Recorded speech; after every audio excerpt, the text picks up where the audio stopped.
Search dog kept circling a spot in the forest, refusing to follow commands. Control your animal, the sergeant demanded. But when they finally dug where she indicated, what they found beneath the soil left the entire search team frozen in shock. Now, before we get into today's story, drop a comment below telling us where in the world you're watching from, and if you love extraordinary police dogs, stories like this one, make sure to hit that subscribe button. You won't want to miss what's coming next. The early morning fog hung over Rockwell National Forest like a ghostly veil, transforming the towering pines into shadowy sentinels. Officer Lydia Mercer pulled her jacket tighter against the autumn chill as she surveyed the training area, her breath forming small clouds in the crisp air. Beside her, Aspen, her 5-year-old German shepherd, stood alert, dark ears pricked forward in anticipation, intelligent eyes scanning the tree line. "Weather's perfect for scent work today," remarked Sergeant Dominic Carter, approaching with a clipboard in hand. "Humidity holds the odors close to the ground. Your girl should have no trouble with today's exercise." Lydia nodded, adjusting the specialized search vest on Aspen's muscular frame. "She's been restless all morning. I think she knows it's not just another training day." Around them, 4 other canine teams prepared for the exercise, handlers checking equipment while their dogs waited with varying degrees of patience. The autumn leaves crunched underfoot as Sergeant Carter gathered the group for a final briefing. "We've placed 6 training aids throughout this quadrant," he explained, unfolding a topographical map across the hood of his department SUV. "Standard human remains scent pads buried at different depths and environmental conditions. This isn't about speed, it's about accuracy and documentation." Lydia followed at a careful distance, clipboard in hand, watching Aspen work her trained search grid. The shepherd moved with practiced precision, quartering into the wind, her nose continuously sampling the air for the faintest trace of human remains scent. 30 minutes into the exercise, Aspen had already successfully located 2 of the training aids, sitting perfectly to indicate each find while Lydia documented the locations. As they moved deeper into the forest, the terrain grew more challenging, with dense underbrush and fallen logs creating natural obstacles. Suddenly, Aspen's methodical pattern changed. The dog's head snapped up, nose working rapidly as she sampled the air. Without warning, she veered sharply left, away from their assigned search area. "Aspen, this way," Lydia called, using the hand signal to redirect her partner. But for the first time in their 3 years together, Aspen ignored the command completely. The shepherd moved with increasing urgency, pushing through a dense thicket of brambles toward an area that wasn't part of the training ground. Her body language had transformed, tail straight, muscles tense, ears rigidly forward. "Aspen!" Lydia called more sharply, a flutter of concern replacing her initial irritation. This wasn't like her partner at all. In the distance, she saw Sergeant Carter watching, his expression shifting from curiosity to disapproval as Aspen continued off course. Lydia keyed her radio. "Sergeant, Aspen's alerting on something outside our quadrant. I'm following to investigate." "Negative, Mercer," came the immediate response. "Get your dog back on track. We have a schedule to maintain." Lydia hesitated, watching as Aspen reached a clearing nearly 70 yards beyond their assigned area. The dog began circling a specific spot near a cluster of fallen trees, her movements becoming increasingly frantic. Then Aspen did something she was explicitly trained not to do. She began to dig, front paws attacking the earth with desperate intensity. "Something's wrong," Lydia murmured, breaking into a jog toward her partner. By the time she reached the clearing, Aspen was whining, a high-pitched sound of distress as she circled and returned to dig at the same spot. Sergeant Carter arrived moments later, irritation evident on his face. "Officer Mercer, this is unacceptable. Control your—" His words died as he watched Aspen's behavior more closely. 20 years of canine experience told him this wasn't defiance or distraction. "That's not a training response," he said quietly, eyes narrowing as he studied the ground where Aspen continued to circle and dig. "That's a real alert." "Get me a shovel," Lydia called to a nearby trainee. Never taking her eyes off Aspen, who continued circling and pawing at the earth with growing desperation.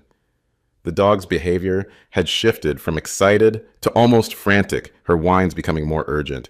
The trainee returned with 2 shovels, and Lydia began carefully removing layers of soil and forest debris where Aspen indicated. 6 inches down, she noticed the first discrepancy: roots that had been cleanly cut rather than naturally grown around obstacles. The soil structure was different too, less compacted than the surrounding earth. "Someone's dug here before," she said quietly, exchanging a glance with Carter, whose skepticism was rapidly fading. They continued digging methodically, creating a wider perimeter around Aspen's alert spot. The air felt heavier with each inch of soil removed. The forest sounds seemed to fade away as they focused on the task. 12 inches down, Lydia's shovel struck something that wasn't stone or root. The dull thud sent a chill up her spine. "Hold up," she said, her voice barely above a whisper. She immediately stopped, dropping to her knees beside the shallow hole. With gloved hands, she began carefully brushing away the remaining soil, working with the precision she'd learned in evidence recovery training. The surrounding officers fell completely silent. The only sound, Aspen's steady panting as she remained fixed at the grave's edge, her body tense with certainty. A trainee officer turned away, unable to watch as more soil was cleared. "Oh God," Lydia whispered as her gloved fingers uncovered what was unmistakably human fingers, partially decomposed but clearly recognizable. The pale skin contrasted starkly against the dark earth, the reality of their discovery impossible to deny. Carter's face had gone ashen, his earlier skepticism completely evaporated. He stepped back, pulling out his radio with a hand that trembled slightly despite his years of experience. "This is Sergeant Carter at the Northeast Training Grounds," he said, his voice professional but tight. "We have a 10 to 29 possible human remains. I need the on-call detective, forensics, and county coroner to my GPS location immediately. Coordinates to follow." Aspen remained at the grave's edge, her posture vigilant but calmer now, as if satisfied her message had finally been understood.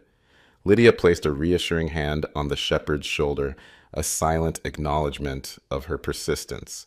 Within minutes, the quiet forest clearing had become a hub of controlled activity. Yellow crime scene tape marked a wide perimeter around the discovery site, and officers began documenting the scene with photographs and notes. Detective Marcus Whitley arrived 30 minutes later, his department SUV navigating the narrow Forest Service road to reach the scene. The tall, broad-shouldered detective had worked with K-9 teams before and immediately respected the perimeter protocols as he approached. "What do we have?" he asked, pulling on latex gloves. "Human remains, Detective," Carter reported. "Initially discovered by Officer Mercer's cadaver dog during training. We've confirmed one hand visible approximately 14 inches below ground level." The forensic team arrived shortly after, setting up portable lights even though it was midday. The dense forest canopy created perpetual twilight on the forest floor. As they carefully continued the excavation process, the grim reality became clear. The body of a young male, likely in his teens, lay in a shallow grave that had been covered with forest debris in an attempt to conceal it. Based on decomposition, I'd estimate he's been here 3 to 4 months, the county medical examiner noted, carefully examining what they could see without disturbing the crime scene. No obvious cause of death visible yet. Detective Whitley surveyed the scene with methodical attention, his experienced eyes taking in every detail as the forensic team continued their careful excavation. "Officer Mercer," he called, gesturing Lydia closer to the gravesite. "Tell me about your dog's initial alert. Anything unusual about it?" Lydia nodded, keeping a firm hand on Aspen's lead. "She broke protocol completely, which she's never done in 3 years of work or training. Ignored commands, abandoned the search pattern, and led me directly here. Her alert was extreme, frantic digging, circling, vocalizing, classic cadaver indication, but with unusual intensity." Aspen had indeed remained focused, her attention shifting between the grave and an area several yards to the east. Her body language was clear to Lydia. There was more evidence to be found. "She's trained in human remains detection, but she's also scent discriminating," Lydia explained. "She can differentiate between the main source and secondary evidence associated with it." Whitley nodded. Show me. Lydia adjusted her grip on Aspen's lead. Find more, Aspen. Show me. Released from her strict sit-stay, Aspen immediately moved to the eastern edge of the clearing, nose working close to the ground. She stopped abruptly, indicating a specific spot beneath a fallen log with the same focused sitting posture she used in training. Forensic technicians carefully examined the area, uncovering a cigarette butt wedged between the log and the forest floor. 6 feet beyond, Aspen alerted again, leading them to a blood-stained handkerchief partially buried under leaves. Bag those separately and mark them as potential DNA sources, Whitley instructed, a new respect in his eyes as he watched Aspen work. That dog is worth her weight in gold. As the afternoon progressed, the victim was fully excavated, revealing the body of a teenage boy. No obvious wounds were visible through his clothing, but the unnatural position suggested trauma before death. As the search teams organized their grid pattern, Lydia took a moment to give Aspen a water break in a quiet spot away from the center of activity. Watching her partner, Lydia couldn't help reflecting on the extraordinary journey that had brought them together 3 years earlier. The shepherd had initially been part of a military working dog program, trained by former Marine Master Sergeant Reed Calloway, who had served with the Corps' elite forensic investigation unit. Calloway had become renowned for developing dogs with exceptional scent discrimination abilities, motivated by personal tragedy. She's too independent, Calloway had told Lydia, introducing her to the intense-eyed shepherd who sat watching them with unnerving focus. Follows her nose instead of commands when she believes she's right. Military handlers want predictability above all else. Lydia had seen something different. Not defiance, but extraordinary conviction. Where others saw a problematic canine, she recognized a dog with rare gifts that simply needed the right partner. Their connection had been immediate and profound, with Aspen responding to Lydia's patient handling style in ways that surprised even Calloway. She needs someone who'll trust her when she breaks protocol for good reason, he'd said, watching them work together for the first time. She's never wrong when she goes off script like that. She's just following scent data we humans can't perceive. The specialized training Calloway had developed included techniques rarely used in standard police canine programs, teaching dogs to detect trace amounts of human decomposition virtually undetectable by instruments, to discriminate between multiple human scents at a scene, and to work independently when following complex scent trails. Back at the command post established at the Forest Service Road, Detective Whitley had set up a makeshift investigation center in the back of his SUV. His laptop displayed a database of missing persons reports as he cross-referenced details from the crime scene. Male, Caucasian, approximately 16 to 18 years old, athletic build, he muttered, filtering the search parameters. Last 4 months within a 100-mile radius. Lydia approached after getting Aspen settled with the search team coordinator. Any matches? Whitley nodded grimly, turning the screen toward her. 3 potentials, but this one's most promising. Ryan Hollister, 17, reported missing 4 months ago. Last seen hiking in Crestwood Park, about 20 miles southeast of here. The screen displayed the image of a smiling teenager with sandy brown hair and a spray of freckles across his nose. He wore a Letterman jacket from Westlake High School, the same bright blue color as the tattered backpack they'd found with the body.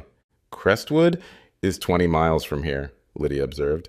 How would he end up in Rockwell Forest?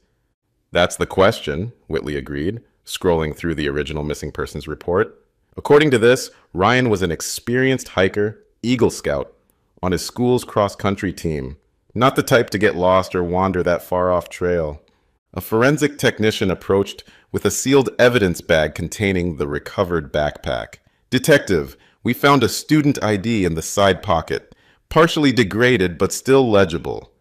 Whitley examined the plastic ID card through the clear evidence bag, then looked back at his screen. Ryan Hollister, Westlake High. It's him. He immediately reached for his phone. I need to contact the family. They've been waiting for answers for 4 months. The original investigation had focused entirely on Crestwood Park, operating on the assumption that Ryan had suffered an accident or become lost. No one had considered foul play, and certainly no one had thought to search in a completely different forest miles away. This wasn't a hiking accident, Lydia said quietly, looking toward the crime scene. Someone intentionally buried him here, away from where anyone would think to look. With daylight fading, portable lights illuminated the forest clearing as the expanded search operation continued. 3 additional K-9 teams had arrived to assist, each with different specialties: tracking, evidence detection, and another HRD dog to confirm Aspen's findings. Lydia and Aspen led a team north from the grave site, the shepherd moving with renewed energy despite the hours of work. Aspen's pace had quickened, her tail position indicating growing excitement as they moved through a dense section of pine trees. The terrain sloped gently downward toward what appeared to be a small natural clearing about half a mile from the burial site.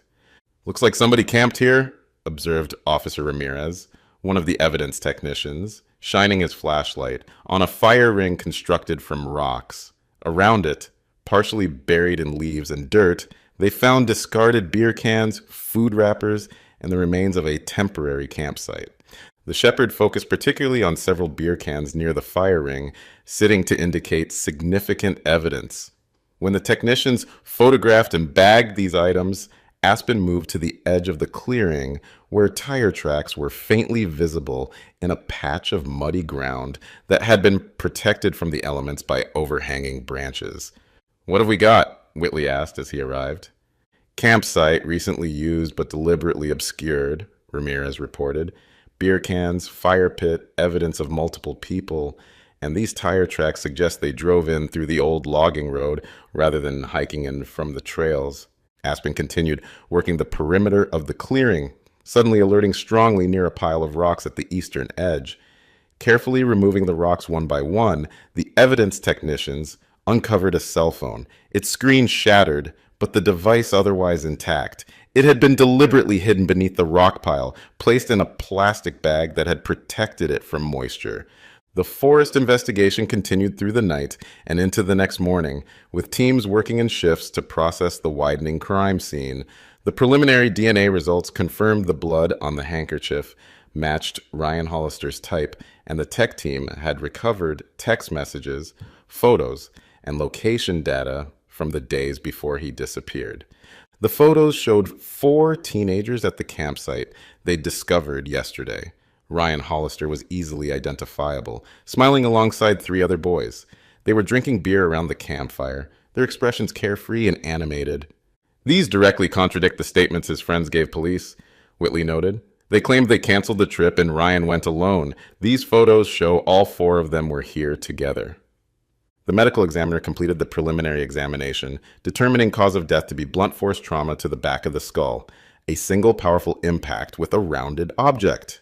There was also a fractured cheekbone suggesting a physical altercation before the fatal blow.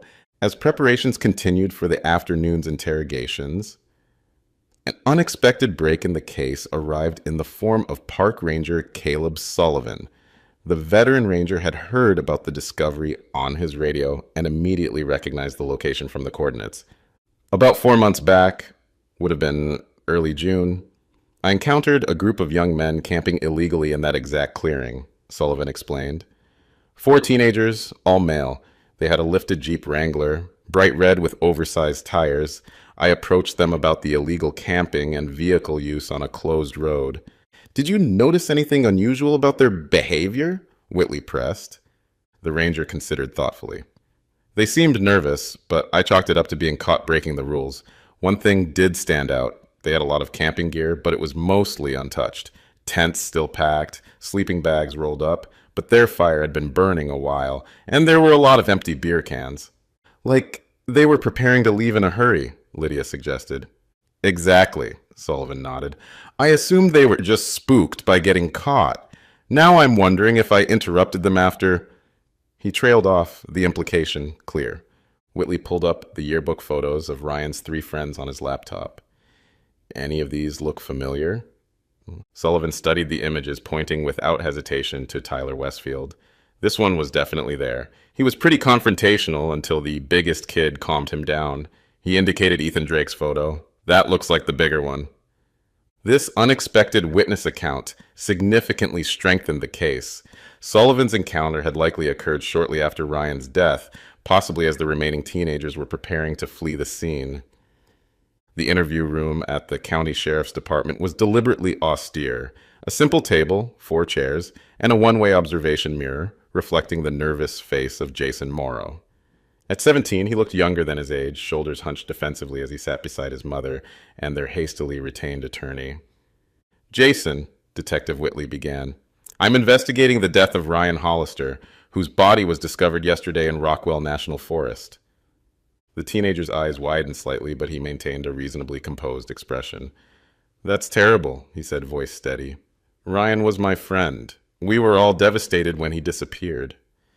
"Yes, I've read your statement from 4 months ago," Whitley replied, opening his folder. "You told Detective Garcia that the 4 of you had planned a hiking trip to Crestwood Park, but you 3 canceled, leaving Ryan to go alone." Jason nodded quickly. "That's right. I had a family thing come up." "And yet," Whitley continued calmly, spreading out several printed photographs across the table, "we have photographic evidence that all 4 of you were camping together in Rockwell Forest, not hiking in Crestwood Park." He placed the recovered photos from Ryan's phone in front of Jason. "These were taken the day Ryan allegedly went hiking alone." The color drained from Jason's face as he stared at the incriminating images. 4 smiling teenagers mugging for the camera, beer cans visible, Ryan clearly alive and part of the group. "Oh my God," Jason's mother whispered, her hand covering her mouth. His attorney leaned forward, professionally composed, but clearly startled. "Where did these come from?" "Ryan's phone," Whitley answered, adding another piece of evidence, a photo of the recovered device in its evidence bag. "Recovered from where it was deliberately hidden under rocks near your campsite. The same campsite where a park ranger encountered 3 young men with a red Jeep Wrangler registered to Tyler Westfield's father." Whitley then placed a map on the table, marking both Crestwood Park and Rockwell Forest. "You told police to search 20 miles from where he actually was. That's not just lying, Jason. That's deliberate misdirection." "My client doesn't have to respond to these accusations," the attorney interjected, but Jason was already crumbling under the weight of the evidence. "It was an accident," he blurted, tears welling in his eyes as he ignored his attorney's attempt to silence him with a hand on his arm. "We never meant for any of it to happen. You have to believe me." Over the next hour, the terrible truth emerged through Jason's halting confession. The 4 friends had brought a substantial amount of alcohol, drinking heavily around the campfire into the night. "Ryan and Tyler got into an argument," Jason explained, eyes fixed on the table. "Something stupid about Tyler's girlfriend. It got heated, then physical." According to Jason, Ethan had initially tried to separate them, but soon joined Tyler's side as the confrontation escalated. Ryan, outnumbered, had attempted to leave, packing his belongings and demanding Tyler drive him back to his car. Tyler refused. He was too drunk to drive anyway. Ryan said he'd walk out and call his dad for a ride. That's when Ethan shoved him. Ryan fell backward and hit his head on the fire ring. There was blood everywhere, and he wasn't moving. The 3 teenagers had panicked, realizing Ryan was dead, and they were miles from help, intoxicated and trespassing on closed forest land. "It was Tyler's idea to bury him," Jason continued, his voice barely audible. "He said it was an accident, but no one would believe us, because we'd been drinking. They said we'd all go to prison." They had buried Ryan's body away from the campsite, gathered their equipment, and fled. The next morning, they drove Ryan's car to Crestwood Park and left it at the trailhead, creating the false narrative that he had gone hiking alone. By evening, all 3 teenagers had been arrested and charged. Tyler and Ethan with manslaughter and evidence tampering, Jason with accessory after the fact and obstruction of justice. Their carefully constructed deception had collapsed completely in the face of overwhelming evidence and Jason's detailed confession. "They almost got away with it," Whitley remarked to Lydia as they watched the 3 being processed. "If not for your dog's extraordinary abilities, Ryan might have remained missing forever." 3 days after Ryan Hollister's body was found, Lydia stood with Aspen at the edge of the forest clearing that had become a makeshift memorial. Ryan's parents had visited the site that morning. leaving flowers and photos of their son against a towering pine tree. "Your dog changed everything," said a quiet voice behind her. Lydia turned to find Elizabeth Hollister, Ryan's mother, approaching with her husband James. Though grief had etched deep lines in their faces, they carried themselves with dignity. "We wanted to thank you personally," James said, his voice rough with emotion. "The detective told us how Aspen found Ryan during a training exercise, how she refused to leave until someone investigated." "She's very persistent when she knows she's right," Lydia replied softly, a lump forming in her throat as Elizabeth knelt to Aspen's level. The shepherd sat perfectly still, her usual professional demeanor softening slightly as she allowed Ryan's mother to gently stroke her head. There was something profound in the moment, a connection between the woman who had lost her son and the dog who had finally brought him home. "4 months of not knowing was unbearable," Elizabeth whispered. "The nightmares were always about him, out there alone, lost, waiting for someone to find him. At least now we can lay him to rest properly." Later, as the sunset painted the western sky in brilliant oranges and pinks, Lydia took Aspen to their favorite quiet spot, a bluff overlooking the river valley where they often ended difficult days. The shepherd sat beside her handler, both of them watching the changing colors in comfortable silence. The events of the past few days had taken their toll on both of them. Aspen had worked nearly 20 hours straight during the initial investigation, refusing rest until Lydia had finally insisted. Even now, after being officially relieved from the case, the shepherd maintained an air of quiet vigilance, as if her duty to Ryan wasn't quite complete. Chief Bennett had called that afternoon with news that the department had received dozens of calls and emails praising Aspen's work. A local newspaper had run the headline, "Hero Dog Brings Justice After 4 Months of Silence," accompanied by a photo of Aspen at the crime scene, her focused expression capturing the intensity that had broken the case. "You knew exactly what you were doing, didn't you?" Lydia murmured, rubbing the spot behind Aspen's ears that always made her lean in appreciatively. "Breaking all the rules to make us listen." Aspen turned to meet her handler's gaze, those intelligent eyes communicating more than words ever could. Their bond had been tested and proven in the most challenging circumstances, reinforcing what Lydia had always believed, that true partnership transcended conventional training and rigid protocols. "Master Sergeant Calloway called," Lydia told her partner, smiling at the memory of the conversation. "He said you've made him prouder than any medal he ever earned, said he always knew you were meant for something extraordinary." The shepherd's ears perked up at the mention of her first trainer, her head tilting slightly, as if asking for more details. "He's coming to visit next month, wants to see you and bring some special training equipment he's developed." In that moment, watching the day's last light fade over the valley, Lydia felt profound gratitude for the complex chain of circumstances that had brought them together. The Marine who had channeled personal tragedy into training exceptional dogs, the difficult shepherd who needed the right handler, and the trust they had built that allowed Aspen's extraordinary gifts to shine when it mattered most. What others had seen as stubborn disobedience had been revealed as uncommon wisdom, the ability to recognize when human rules needed to be broken for a greater purpose. Have you ever witnessed an animal sense something that humans completely missed? Animals possess incredible instincts that sometimes seem almost supernatural, allowing them to detect things beyond human perception. Aspen's remarkable ability to locate Ryan's grave in a remote forest during what should have been a routine training exercise reminds us that our four-legged companions often perceive the world in ways we can barely comprehend. What would you do if you were in Lydia's position? Follow protocol or trust your canine partner's instincts?